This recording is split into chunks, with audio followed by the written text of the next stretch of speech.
গত 2 দিনে ইরানের উপর স্যাটেলাইট পর্যবেক্ষণ গোটা বিশ্বের সব হিসেব নিকেশ ওলটপালট করে দিয়েছে। ইরান তাদের উত্তরভূমির গভীরে একটি বিশেষ সামরিক যানের পরীক্ষা চালিয়েছে। এই পরীক্ষার খবর ছড়িয়ে পড়ার পর থেকেই গোটা বিশ্ব নড়েচড়ে বসেছে। সাধারণত নতুন কোনো সামরিক প্রযুক্তি পরীক্ষা হলে আন্তর্জাতিক অঙ্গনে কিছু আলোচনা হয় ঠিকই, কিন্তু যখন ইরান, রাশিয়া কিংবা উত্তর কোরিয়ার মতো দেশগুলো কিছু পরীক্ষা চালায় তখন পরিস্থিতি একেবারে আলাদা হয়ে যায়। তখন পুরো বিশ্বের নজর সেদিকে আটকে যায়।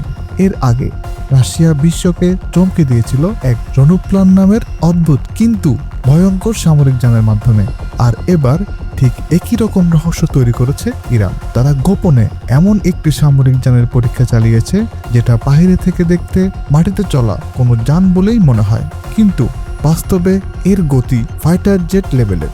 স্যাটেলাইট ভিডিও এবং বিভিন্ন ফুটেজ বিশ্লেষণ করে বিশেষজ্ঞরা জানিয়েছেন এই যানের গতি প্রায় ঘন্টায় 1200 কিলোমিটারেরও বেশি, অর্থাৎ এটি কার্যত সুপারসনিক লেভেলের কাছাকাছি। অনেক প্রতিবেদনে দাবি করা হয়েছে ইরান হয়তো তাদের ফাইটার জেটের ইঞ্জিন কোনো সামরিক যানের সঙ্গে যুক্ত করেই পরীক্ষা চালাচ্ছে। আবার কিছু সংবাদ মাধ্যম বলছে এটি আসলে মিসাইল ইঞ্জিন, এটাকে ভিন্ন একটি প্ল্যাটফর্মে বসিয়ে পরীক্ষা করা হচ্ছে। তবে এই বিষয়ে ইরান বরাবরের মতো একেবারেই চুপ, কোনো স্বীকারোক্তি নেই, কোনো ব্যাখ্যাও নেই। তবে অনেক বিশ্লেষক মনে করছেন এই ইঞ্জিনগুলো রাশিয়া থেকে আনা হতে পারে, কারণ বিশ্বের সবচেয়ে উন্নত ফাইটার জেট ও মিসাইল ইঞ্জিন প্রস্তুতকারক দেশের তালিকায় রাশিয়া বরাবরই প্রথমে থাকে। কিন্তু ইরানের এই যানের ইঞ্জিনের আসল ক্ষমতা কতটা এবং এটি ঠিক কী উদ্দেশ্যে তৈরি করা হয়েছে, এই প্রশ্নের কোনো নিশ্চিত উত্তর এখনো কারোর কাছে নেই। আশ্চর্যের বিষয় হলো বিশ্বের উন্নত গোয়েন্দা সংস্থাগুলোর কাছেও এই বিষয়ে পরিষ্কার কোনো তথ্য নেই। বিভিন্ন প্রতিবেদনে বলা হয়েছে ইরান বহু বছর ধরে নীরবে এই প্রকল্পের উপর কাজ করেছে এবং এখন এসে প্রথমবারের মতো সেটাকে পরীক্ষার পর্যায়ে নিয়ে এসেছে। কারণ ইরান তাদের প্রায় সব সামরিক ও প্রযুক্তিগত গবেষণা মাটির নিচে বিশেষভাবে নির্মিত বাংকারে করে থাকে। অতীতেও তারা এমন সব ড্রোন ও মিসাইল প্রযুক্তি সামনে এনেছে যেগুলো দেখে বিশ্ব হতবাক হয়েছে। পরে জানা গেছে সেগুলোর পিছনে ছিল বহু বছরের গোপন গবেষণা।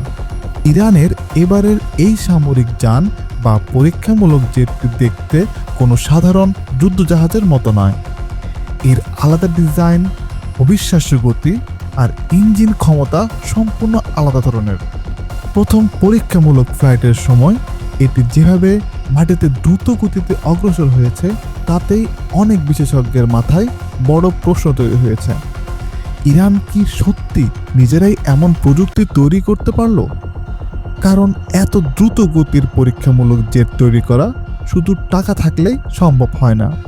এর জন্য দরকার বছরের পর বছর গবেষণা, উন্নত উপকরণ, বিশেষ ঘাতক এবং আলাদাভাবে ডিজাইন করা শক্তিশালী ইঞ্জিন।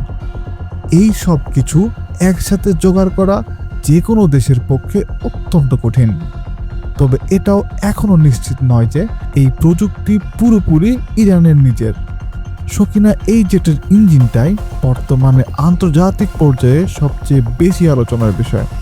অনেক সামরিক বিশ্লেষকদের মতে এর পেছনে রাশিয়ার প্রযুক্তিগত সহায়তা থাকার সম্ভাবনা উড়িয়ে দেওয়া যায় না, কারণ সাম্প্রতিক দিনগুলোতে রাশিয়া থেকে একাধিক কার্গো বিমান ইরানে গেছে বলে আন্তর্জাতিক মাধ্যমগুলো জানিয়েছে। অনেক বিশেষজ্ঞ ধারণা করছেন এই ধরনের যুদ্ধজাহাজ রাশিয়া থেকে ইরানেও যাওয়ার সম্ভাবনা রয়েছে। ইরান সাধারণত তাদের সামরিক গবেষণা এমনভাবে গোপন রাখে যে বাহিরের দেশগুলো খুব কমই আন্দাজ করতে পারে। অনেক সময় স্যাটেলাইট ইমেজ দিয়েও পরিষ্কার বোঝা যায় না। এই পরীক্ষামূলক জেটটিও ঠিক সেই রকম। মধ্যপ্রাচ্যের বর্তমান উত্তেজনাপূর্ণ পরিস্থিতির মধ্যে ইরান এমন কিছু সামনে আনবে এটা কেউ ভাবতেও পারেনি। এই পুরো ঘটনার পেছনে একটি বড় কারণ আছে। ইসরায়েল বহু বছর ধরে যুক্তরাষ্ট্রের কাছ থেকে F-35 নামের বিশ্বের সবচেয়ে আধুনিক যুদ্ধবিমান পেয়ে আসছে। এই F-35 এমন একটি জেট যা রাডারে ধরা পড়ে না, অত্যন্ত দ্রুত গতিতে উঠতে পারে এবং আকাশে থাকতে জটিল কমান্ড গ্রহণ ও বাস্তবায়ন করতে সক্ষম। এটি এক ধরনের প্রযুক্তিগত আধিপত্যের প্রতীক।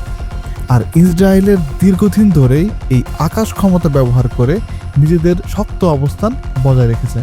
ঠিক এই বাস্তবতার মধ্যেই ইরানের এই নতুন পরীক্ষামূলক সামরিক যানের আবির্ভাব পরিস্থিতিকে নতুন করে ভাবতে বাধ্য করছে।